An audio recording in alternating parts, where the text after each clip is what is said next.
Okay, I'm really excited. Today we're going to make feeding stations for butterflies and bees in our gardens. And I've got some great tips I learned from my new friend Zach, who's an entomologist with the Coastal Maine Botanical Gardens in Booth Bay Harbor, Maine. If you ever get to go there, amazing. I've got I think I have some videos on the channel that will take you there if you can't get there. But anyway, sidebar. There's a butterfly house. There we go.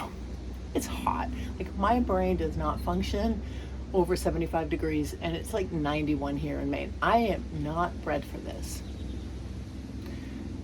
Where was I? Butterfly house. Really cool place. You walk in. Zach was working that day, and it's just this kind of greenhouse, and there's just butterflies everywhere and plants that they like. And I noted in the house there were a number of bird baths that had been converted into butterfly feeding drinking stations. And I asked Zach about it, and I said, tell me what's in there and what they like. So I'm going to show you, I don't know which way to point, a couple from the butterfly house. Okay, so again, he used a bird bath, and then he used, and we're going to make one right now, what do you call it? Pea stone. You know, just regular pea stone. I got this bags of it. It's like $5 at your big box garden centers or your small box garden centers, whichever you prefer. He said they love it. They love the minerals in it. So you want to start with a shallow dish. I'm using saucers. I'm going to put these down. These are going to be for the bees. Man, I am just nailing this video today. Thanks for hanging out with me and your patience. Okay, so I'm using this. You could use a bird bath if you like. You just want to fill it so it's mostly to the top, okay? Then he shared this with me.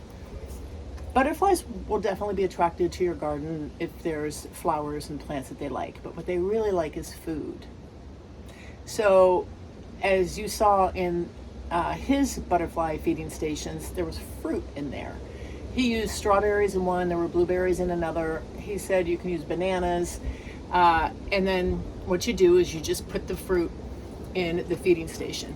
He also shared with me, don't expect them to show up like the first minute that your station is in your garden. They give it a couple of days for them to find it, and once they do, they're gonna love you forever. He shared with me that as an entomologist, he had the amazing experience of going to South America, and they were looking for butterflies and doing research. And he said they came across this scene where there was just butterflies on top of something like everywhere, and it was a dead fish. It was a dead fish, and they were into it. And he said they loved that food and that protein. I am not putting a dead fish in my garden. Not happening. We're gonna go with fruit.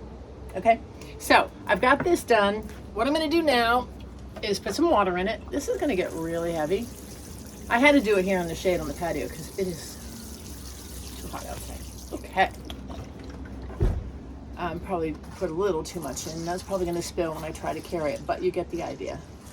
Yeah, that's probably too much water. So I may drain some of that, but anyway, then what I'm gonna do is just put the fruit around.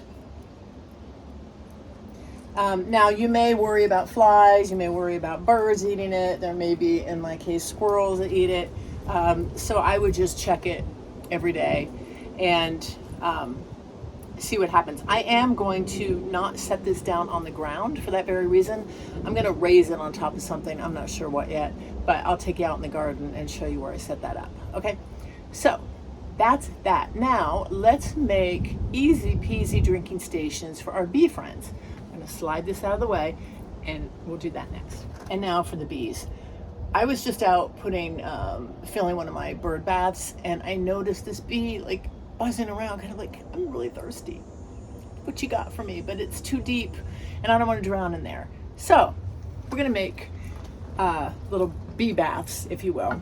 I'm just using saucers. You can use like old dishware, whatever you have, and as many as you want. You just tuck these around your gardens. So let's do this one. And then I'm also going to probably throw a few rocks in it. The rocks will just give, oh my God. I kid you not, a bee just buzzed by like, hey lady, what are we making here? Is it almost ready? That'd be great. All right, so I'm putting the stones in. Then I'm just using these glass vase filler things. You probably have lying around the house. Or you can get them at the dollar store or anywhere really cheap. Or you can use just stones. This is really pretty and really loud. Oh, that's gorgeous. Okay. And then we're just going to put water in it. And again, this gives the bees something to sit on so they can get a drink. And it looks really pretty. And so I'm going to go set this out in my garden. Oh my gosh, again, too much water. I'm going to empty some of that out, not right on my porch, but I will empty some of that because you don't want it to. See what I can do here. Just, okay. Keeping it real. That's better. That's way better. Okay, so there we go. All right. And then I'm going to make another one with this saucer and go put them in the gardens, and I'll show you where they are. Stay tuned. No, don't. Subscribe to the channel. Do that. What I'm going to do in another 24 hours or so, I'm going to set a camera on this butterfly feeding station and also on the bee stations and see if I can capture some of our wonderful wildlife friends enjoying their new eating and drinking spots. So subscribe to the channel, and once that's up, I will let you know. In the meantime, thanks for hanging out with me. And if you do make a bee station or butterfly feeding station, let me know in the comments what worked for you, and we'll learn from each other. Dad, mind my gardens. Talk to you later. Bye. Wait, one more thing. Bonus tip. Once you get these out in your gardens, you want to check them pretty frequently just to make sure that there's still water in here. It's been so freaking dry here in Maine. Our grass is like straw right now. So I'm going to have to put water in these daily right now, most likely, just like the bird baths. And also after time, or over time, these can get a little grody, just like your bird baths can get a little grody with that green stuff. So I take them out, throw them in a colander, and just give them a good rinse with the hose. There, that was your bonus point. I'm going to go put these in the gardens and show you where they are. All right, now we're done. Baby. Okay, I set the butterfly station here. You want to find an area where you've seen some butterfly activity, and I've seen some here, and it's also near the hose reel. So that will make it easy for me to keep it full. Now let's look at where I put the bee stations. Let's go. There's a bird bath, a flower, and then I put a little bee drinking station right there. It's also near my vegetable gardens where there's a lot of bee activity. So hopefully they'll love it.